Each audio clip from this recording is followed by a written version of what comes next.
Баршаңызға қайырлы күн, каналыма қош келдіңіздер. Мен бүгін көпшілігінде шыға бермейтін осындай өзін ұстайтын қатты сықырлап тұратын меренгалы торттың рецептісімен бөлісетін боламын. Олай болса, видеоны соңына дейін қарайық.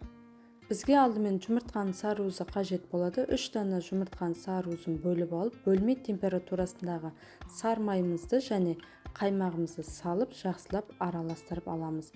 Сары майымыздың проценті 60%-тен жоғары болған жақсы, ал қаймағымыздікі кез келген проценттегі қаймақ жарай береді.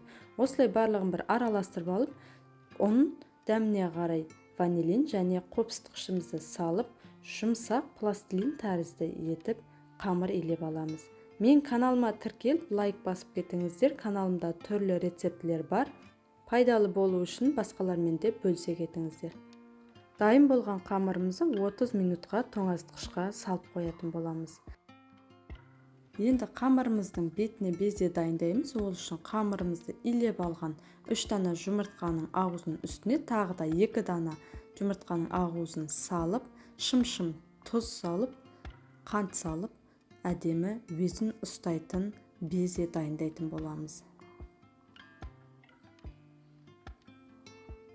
Осылай алдымен ағуызын бір көпіршітіп алып, оның үстінен осылай аз-аздан салып, қантымызды жақсылап миксерлеп аламыз. Барлық ингредиенттерді төменге граммен жазып қалдырып кететін боламын описание бөліміне. Осылай өзін ұстайтын безе дайын болды. Енді қамырымызды осылай мен 2-ге бөліп алдым. Менде 4 бұрышты 30 сантиметрлік форма. Егер қаласаңыз 3-ге бөліп 22 сантиметрлік дөңгелек формаға жасасаңыздар да болады. Осылай жұқа етіп жайып аламыз. Меренгамызды осылай қапшыққа салып, тізіп шығамыз әдемілеп. Қамырымыздан қатты шығарып жібермейміз. Беземіз піскеннен кейін істейтін болады. Сол үшін осылай қатты шығармай, жеткізбей істейтін боламыз. Осылай барлық жеріне толықтай жағып шығып, бетіне фисташка немесе грек жаңғағын сеуіп шығамыз. Мен грек жаңғағын сеуіп шықтым. Қатты үгітіп жібермейміз грек жаңғағын. Алдын ала қызып тұрған пешке 80-90 градуста 1 сағатқа қатырып алатын боламыз, пісіріп. Әркімнің пеші әрқалай, сондықтан қатты қызып кетпеу керек пешіміз. Егер пешіміз қызып кететін болса, меренгамыз қатты болып шықпайды.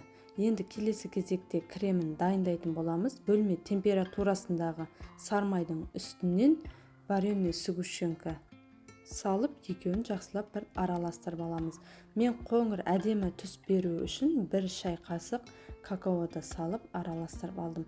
Әрине ол өз еркіңізде. Өзіңізге ұнаған кез келген крем түрін қолдана берсеңіздер болады, бірақ ол кезде беземізді біраз жұмсартып жіберу мүмкін. Егер кітірлеп тұрғанын қаласаңыз, дәл осы рецептіменен жасағаныңыз дұрыс. Кремімізді енді қапшыққа құйып алып, осылай тортымызды жинайтын боламыз. Бетіне осылай бір тегіс қатты қалың етіп жақпаймыз, өйткені беземіздің де дәмі әдемі болғандықтан крем қатты көп қажет етпейтін торт. Бетіне кремін осылай жұқалап тегістеп жағып, келесі қатпарын қойып, бетіне жай ғана крем жағып қойдым. Өзіңіз әртүрлі жеміс жидектер қойып әрлесеңіз де болады. Мен осылай үлкен 2 қатпарлық қылдым. Қаласаңыз 3 қатпарлық кіші қылсаңыз да биік әдемі көрінетін болады. Өте дәмді. Жегенде де беземіз кітірлеп, тәбетті одан әрмен ашатын ең дәмді торттардың бірі. Міндетті түрде дәл осы рецептімен жасап, қалай шыққан комментарийге бөлісе кетіңіздер. Видео ұнаса лайк басып, қоңыраушаны баса кетіңіздер. Менен келген видеоларды жіберіп алмау үшін. Олай болса, баршаңызға сәттілік, сау болыңыздар.